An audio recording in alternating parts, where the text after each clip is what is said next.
qu'on appelle des raccourcis de l'espace, qui seraient des distorsions spatio-temporelles, qu'on appelle des trous de verre, et qui permettraient effectivement de voyager d'un bout à l'autre de l'univers en empruntant ces raccourcis spatio-temporels, sans dépasser la vitesse de la lumière, qui reste effectivement localement interdite par les lois de la relativité, mais trouver simplement voilà, un raccourci spatio-temporel qui serait offert par ces trous de verre. Ils sont amplement utilisés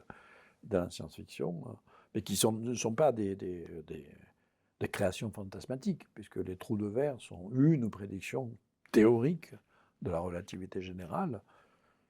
Et initialement, les premiers trous de verre ont été imaginés théoriquement dans le cadre de la formation des trous noirs. Donc on avait un trou noir, un puits gravitationnel de l'espace-temps. Il y a deux options, soit le fond du trou noir il est bouché, il y a un nœud qu'on appelle une singularité mathématique, un point où tout s'écrase, donc tout ce qui tombe dans le trou noir reste piégé. Maintenant, il y a d'autres solutions théoriques sur le papier où il n'y a pas de singularité dans le trou noir, ou alors il y a des singularités d'un type un peu spécial que l'on peut éviter. Il y a des trajectoires qui peuvent ressortir, traverser le trou noir, donc emprunter ce qu'on a appelé donc un trou de verre et ressortir ailleurs dans l'espace et dans le temps en utilisant un raccourci, c'est-à-dire pour aller d'un point A à un point B, d'ici par exemple une étoile lointaine, dans l'espace normal,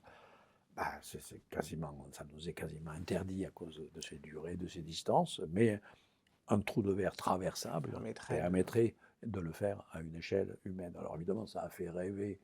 les écrivains de science-fiction,